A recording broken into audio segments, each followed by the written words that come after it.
Hello everyone, hope you all are fine. Welcome back in the universe of learning. So as you know, last video में हमने अपना chapter number 1 algebra का linear equation into variable पूरा complete कर लिया था।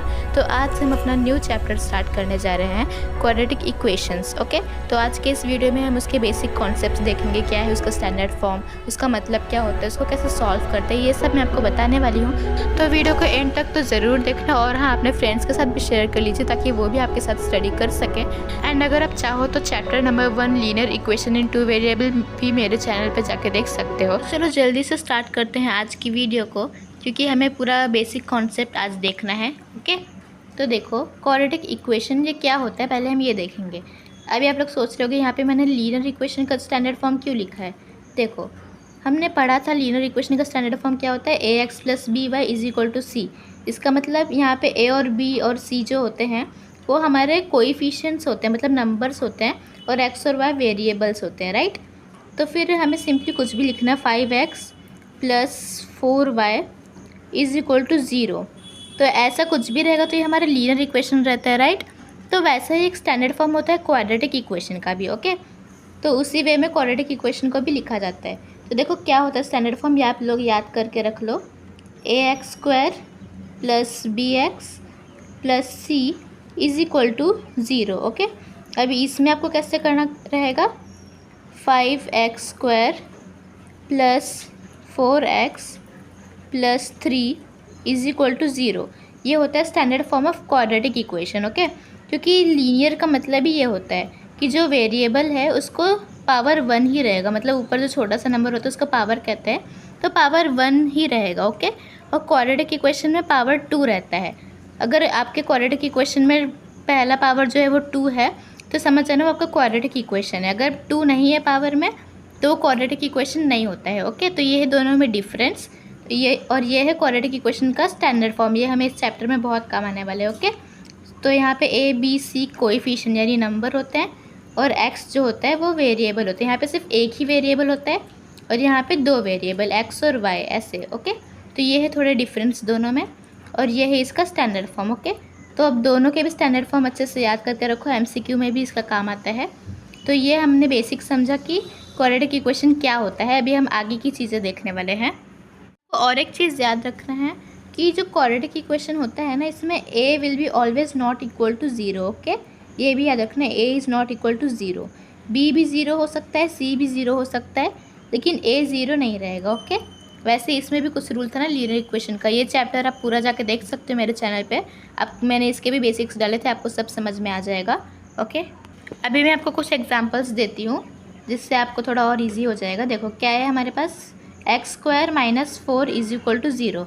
अगर हमारे पास ऐसा कोई इक्वेशन है, हमें आइडेंटिफाई करना कि क्या ये क्वाड्रेटिक इक्वेशन है, तो आपको इसका स्टैंडर्ड फॉर्म से कंपेयर करना पड़ेगा। इसको जनरल फॉर्म भी बोलते हैं।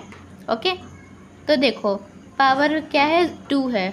ओके, हाईएस्ट पावर 2 है, लेकिन यहाँ पे बीच का bx तो नहीं है, लेकिन रियल में है। वो कैसे, क्योंकि मैंने आपको बताया b और c 0 हो सकते हैं और a 0 नहीं रहेगा। तो हम इसको थोड़ा सा सिंप्लीफाई कर सकते हैं। सिंप्लीफाई मतलब अलग वे में लिख सकते हैं। तो x² है, फिर + 0x - 4 = 0। हम ऐसे इसको लिख सकते हैं, क्योंकि b हमारा 0 है इसलिए यहाँ पे bx नहीं दिया है, तो ऑब्वियसली ये हमारा क्या रहेगा, क्वाड्रेटिक इक्वेशन। लेकिन अगर ऐसा कोई क्वेश्चन आ रहा है 2x - 4 = 0, तो क्या हम यहाँ पे ऐसे लिख सकते हैं 0x² + 2x - 4 = 0? नहीं, क्योंकि a 0 नहीं हो सकता। इसका मतलब ये पूरा इक्वेशन ही हमारा क्वाड्रेटिक इक्वेशन नहीं है। ओके, ये छोटी मोटी चीज़ें आपको आ सकती है, MCQ में भी आ सकता है एंड 1 मार्क्स के लिए भी आ सकता है। और एक चीज़ देखेंगे, क्या है, डिस्क्रिमिनेंट। ओके, डिस्क्रिमिनेंट आपको नाम थोड़ा सुना हुआ लग रहा होगा। जो हमारा ये वाला चैप्टर था लीनियर इक्वेशन में, हमारे पास डिटर्मिनेंट होता था और ये हमारा डिस्क्रिमिनेंट है, तो दोनों का वर्ड थोड़ा याद रखना है। यहाँ पे आपका डिटर्मिनेंट होता था, यहाँ पे डिस्क्रिमिनेंट रहेगा। तो डिस्क्रिमिनेंट क्या होता है, इसको छोटे ट्रायंगल से डिनोट किया जाता है, इसको डेल्टा बोलते हैं। ओके, तो ये होता है हमारा डिस्क्रिमिनेंट, और इसको फाइंड करने का एक फॉर्मूला होता है, डिस्क्रिमिनेंट = b² - 4ac। ओके, ये हमारा फॉर्मूला होता है। सपोज़ आपके पास कोई भी एक इक्वेशन है, अगर ये वाला इक्वेशन है 5x² plus 4x plus 3 is equal to 0, ऐसा है। यहाँ पे b क्या है हमारा 4 है, राइट। तो b हमारा 4 आ जाएगा, 4 square minus 4 into a and c मतलब 5 एंड 3 तो इज इक्वल टू क्या रहेगा, 4 4 16, 4 5 20, 23 क्या होता है 60। तो 16 माइनस 60 क्या होता है, लुक यार हमने कुछ इस वे में सॉल्व किया तो हमें क्या आ रहा है आंसर 44, लेकिन बड़े नंबर को माइनस को साइन है तो माइनस 44। ये आ गया हमारा डिस्क्रिमिनेंट का वैल्यू। ओके माइनस में है, लेकिन कुछ ये नहीं है, कुछ नेचर ऑफ रूट्स भी होते हैं, वो हम आगे चल के देखेंगे। पहले हम यहाँ पे कुछ बेसिक्स ही देख रहे हैं। ओके तो अभी हमें देखना होगा कि जो हमारा क्वाड्रेटिक इक्वेशन होता है उसको सॉल्व करने के कौन कौन से वेज होते हैं। मैंने आपके लिए लिख दिया है कौन से 3 वेज होते हैं जिससे आप क्वाड्रेटिक इक्वेशन को सॉल्व कर सकते हो। ओके एक होता है फैक्टराइजेशन मेथड, कैसे करते हैं क्या करते हैं ये सब मैं आपको एक डिटेल वीडियो में बताऊंगी। ओके तो चैनल को सब्सक्राइब कर लेना ताकि आपको नोटिफिकेशन मिल जाए। फिर आगे सेकेंड वन क्या है, फॉर्मूला मेथड। इसके लिए एक फॉर्मूला होता है, वो फॉर्मूला क्या होता है, x is equal to something minus b plus minus root b square minus 4ac, ऐसे ही कुछ था, I am not sure, and 2a। Okay ये होता है हमारा फॉर्मूला। इसीलिए हमें डिस्क्रिमिनेंट सॉल्व करना आना चाहिए। ओके क्योंकि जो डिस्क्रिमिनेंट का जो छोटा सा फॉर्मूला है ये हमारे फॉर्मूला मेथड में पूरा यूज़ होता है। ओके तो पहले हमें फॉर्मूला मेथड को सॉल्व करने के लिए पहले डिस्क्रिमिनेंट निकाला जाता है, फिर इसको वैल्यू पुट करके अच्छे से सॉल्व किया जाता है। ओके इसीलिए आपको ये भी आना चाहिए।